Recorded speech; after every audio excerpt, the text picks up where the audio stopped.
Shocking jobs report, rising inflation, and gas prices that are already $1 higher than they were at this time a year ago. The national average for a gallon of gas right now, $3.10 as you wake up on this Monday morning. This as Joe Biden enters his 5th month in office. And joining us now for more on all of this is Louisiana Congressman Mike Johnson. Congressman, good morning. Nice to see you again. Morning, Rob. Great to be with you. I'll tell you what, the left has somehow managed to paint the terrorist group Hamas as sympathetic, Congressman. This was on the Sunday shows. I kept hearing this. It's kind of vile to hear it actually play out. But Democrats in the House also blocked $730+ million in funding, which would have helped replenish the Iron Dome defense system, which was key throughout the previous 11 days when the two sides were fighting, Hamas and Israel. Do you expect the administration or somebody to step in and make sure they get the money that they need? Boy, I hope so. The administration has only weakly condemned the violence against Israel, and it's been so frustrating to Republicans in Congress because we've been calling this out for what it is. Israel obviously has a right and a desperate need to defend itself against these attacks, and yet our Democrat colleagues are so reluctant to acknowledge that. In fact, this administration has really put more energy into trying to get us back into the Iran deal, to give the largest state sponsor of terrorism a nuclear program than they have been to condemn Hamas and the terrorists who are doing this to Israel. Israel's our most important ally in that part of the world. You could argue our most important ally anywhere in the world. They need us and we need them, and we need to stand strong with that nation. The administration, again, he took office on January 20th, so we're just over 4 months right now. We're careening from crisis to crisis. Many of these crises, as you just mentioned, are not being addressed. At what point do you think we start to see, especially in the House, Democrats who are running for re-election in really tight districts next year, at what point do we start to see, maybe not revolt, but at least some pushback? Well, I think you're beginning to see some of that now. There's some resistance within their ranks.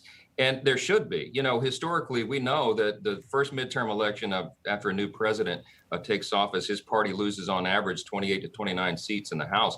As you know, Nancy Pelosi and the Democrats have a very razor-thin margin for their majority. It's the smallest in many, many decades. And so we're very positive about going into this election cycle. I think they're getting increasingly nervous about it, and that's what is beginning, I think, to cause the rift in their conference. Congressman, the Democrats are pushing for that January 6th commission to investigate what happened at the Capitol in January.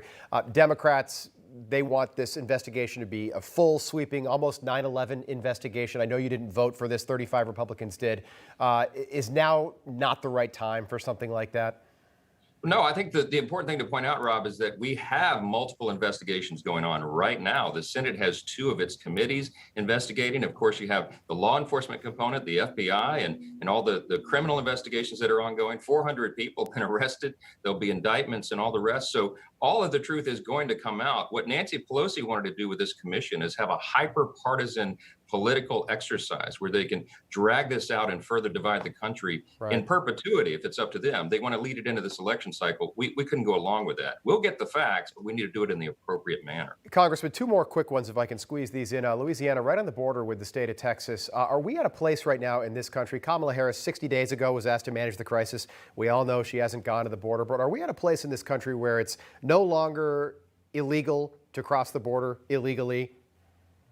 Well, look, if you talk to the people down around the border in this proximity, they'll tell you that seems to be true. We've had a record number of crossings since the Biden administration took over, and that's because neither the president nor the vice president, the so-called border czar, have had the time, apparently, to go down and see this for themselves. It is a crisis, a massive crisis for the country. They're not COVID testing anyone that comes in. As you know, everyone's heard the stories now. They've seen the video. They're taking them and sending them around the country. It's a serious problem that everybody ought to be concerned about. It really is. And Congressman, I just want you to know we're thinking about everybody back in your home state. How's everybody doing? I know the weather's been terrible down there lately.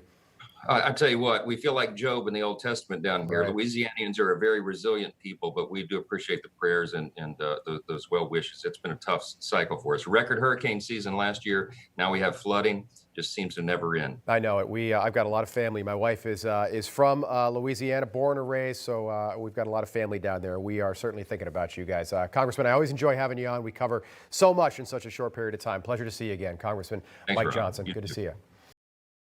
Hey, I'm Rob Finnerty. Thanks for watching. If you enjoyed this video, please join the conversation in the comments below. Don't forget to subscribe, too. Hit the bell icon to be alerted to breaking news. And remember, there's a whole lot more on Newsmax TV, America's fastest growing cable news network. Newsmax TV, we're real news for real people.